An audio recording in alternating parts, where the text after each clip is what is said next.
क्या आपने कभी सुना है कि मिठाई से भी दुगना कुछ वेजिटेबल्स आपकी शुगर बढ़ा सकते हैं? जी हाँ, ये सही है। मैं आज आपको इस वीडियो से बताऊंगी कि कौन से ऐसे वेजिटेबल्स हैं जो डायबिटीज़ पेशेंट के लिए वर्स है।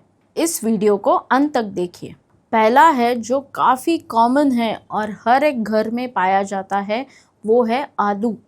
यस, बहुत सारे हाउसहोल्ड्स में आलू की सब्ज़ी या फिर आलू के पराठे बनाने का प्रैक्टिस है और वो काफ़ी स्टेपल डाइट की तरह हम लोग ये फॉलो करते हैं।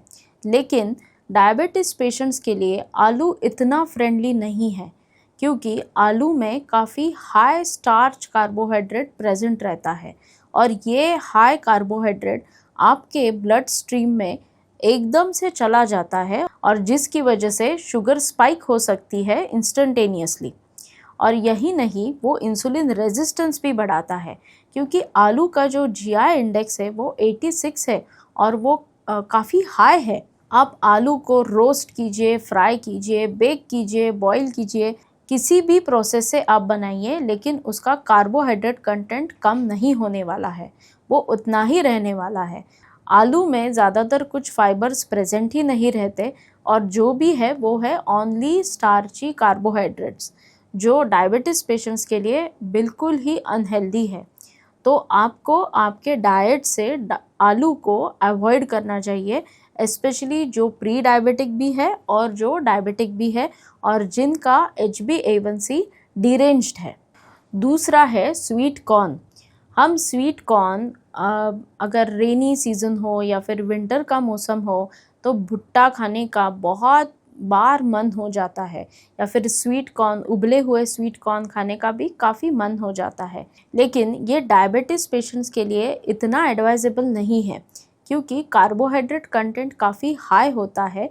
ये भी एक स्टार्ची वेजिटेबल है और यही नहीं, इसका कार्बोहाइड्रेट कंटेंट ऑलमोस्ट 21 ग्राम्स होता है for 100 grams of sweet corn. तो ये काफ़ी हाई है।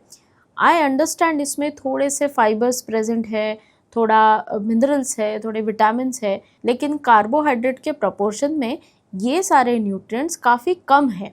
तो इतना भी फाइबर नहीं है कि जो ग्लूकोज को पूरा डाइजेस्ट करेगा या फिर ग्लूकोज का एब्सॉर्प्शन बढ़ाएगा, इतना भी फाइबर नहीं है। तो आपको ये ध्यान रखना है कि आपको स्वीट कॉर्न को अवॉइड करना है, स्पेशली जिनको डायबिटीज़ डिटेक्ट हुआ है और जिनकी शुगर काफ़ी हाई है। तो जो भी प्रिपरेशंस रहते हैं जिसमें स्वीट कॉर्न है, तो आप हो सके तो उसको अवॉइड कीजिए। तीसरा है ग्रीन पीज़ यानी कि मटर। ठंडी के सीज़न में तो हमेशा मार्केट में मटर दिखाई देते हैं। बहुत बार मार्केट ग्रीन पीज़ से भरा रहता है। ये मटर नरिशमेंट देता है, लेकिन in comparison to carbohydrate content ये कम देता है। और डायबिटीज़ पेशेंट्स में हमें ये ध्यान रखना चाहिए कि किस खाने से ज़्यादा न्यूट्रिशन आ रहा है और किस खाने से ज़्यादा कार्बोहाइड्रेट्स आ रहे हैं। तो ऐसा देखा जाए तो ग्रीन पीस से थोड़ा न्यूट्रिशन मिलता है, लेकिन कार्बोहाइड्रेट्स भी उतने ही चले जाते हैं। और अगर आपने बहुत एक्सेसिवली या फिर फ्रिक्वेंटली मटर खाया, आपके डाइट में रखा, तो कार्बोहाइड्रेट का एक्यूमुलेशन हो सकता है, यानी कि आपकी शुगर काफ़ी बढ़ सकती है बिकॉज ऑफ इंसुलिन रेजिस्टेंस और इंसुलिन सेंसिटिविटी कम होने की वजह से। तो ये सारा ग्लूकोज आपके ब्लड स्ट्रीम में चला जाएगा और इंस्टेंटेनियसली शुगर स्पाइक होगा।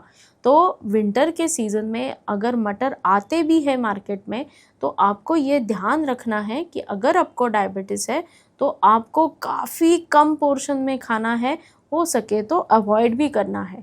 तो डायबिटीज़ के पेशेंट्स में ये इतना भी डायबिटिक फ्रेंडली ऑप्शन नहीं है और हो सके तो आप इसको अवॉइड कीजिए। तो ये थी 3 वर्स्ट सब्जियां जो डायबिटीज़ पेशेंट्स को हो सके तो अवॉइड करनी चाहिए। तो अगर आपको ये वीडियो हेल्पफुल लगता है तो मुझे कमेंट में बताइए और मेरे साथ बने रहिए। धन्यवाद।